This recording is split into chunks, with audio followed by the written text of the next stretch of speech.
Well, I'm joined now by Hugh Bennett, who worked on the official leave campaign and is now the deputy editor at Brexit Central. Thanks very much indeed for coming in to speak to us. How do you view this final date and this final proposal?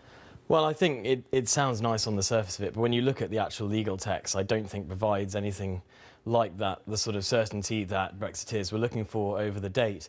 It talks about the UK expects it to be done by December 2021. It talks about, this should be time limited, but this is all contingent on an alternative arrangement being put in place. And I think the problem is really for the government when they're negotiating with the EU.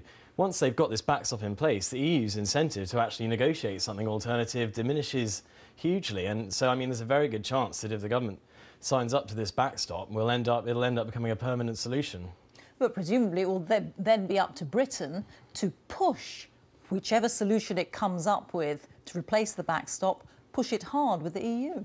Well, I mean, I think that's what a lot of people have been wanting the government to do throughout these negotiations, and it hasn't had much luck so far, unfortunately. But I suppose they would argue that, for example, one of the proposals that a lot of Leave campaigners are keen on, the solution of a max fact, as it's called, so using technology, so a lot of the customs arrangements can be done using IT and being done beforehand.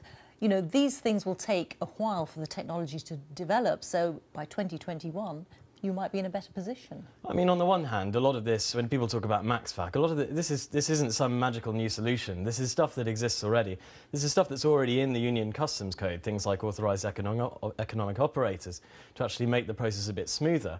But I think when you look at the way that the EU's received the UK's proposal so far on the Irish border, I don't think they've not shown any indication that they're even listening. The UK has put a whole range of different things forward. You've had the head of HMRC, John Thompson, say we can do this with technology.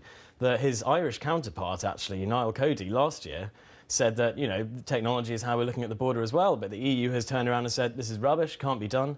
And so I think the idea that they're suddenly going to change their position once they've got everything they want from the UK, I think it's not going to happen, unfortunately. It's very interesting that you sound quite disappointed because the lead leavers in the cabinet, David Davis, Liam Fox, have sounded quite chipper today.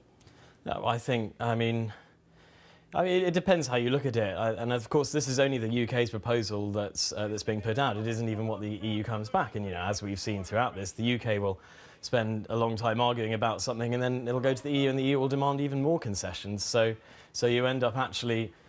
And I think the real problem here is that the UK is basically doing the EU's negotiating for it. As the great Chinese general Sun Tzu once said, the victorious warrior wins first and then goes to war. If the UK signs up to this backstop, it's basically letting the EU do that. It's negotiated itself, into the most restrictive sort of deal with the EU afterwards, and the EU hasn't had to lift a finger to do it. The UK's all done it all by itself, and I think it'd be a mistake.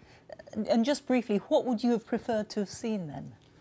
Well, I think there's been a big problem has really actually been putting the Irish border, trying to do it first. There's a huge number of things to sort out on the border arrangements for the UK and the EU as a whole, but by actually putting the Irish border first, it's inflamed the tensions, whereas actually what we should have done is looked at the trade deal as a whole, as Brexiteers have been calling from the beginning, and then say, OK, what little things do we need to add just at the end to make sure the Irish border is as frictionless as possible? Instead, we're trying to invent a whole solution for the Irish border and then invent a whole other one for the regular border, and that doesn't make sense. It should be all done at once, and then the Irish border will be much easier to solve afterwards.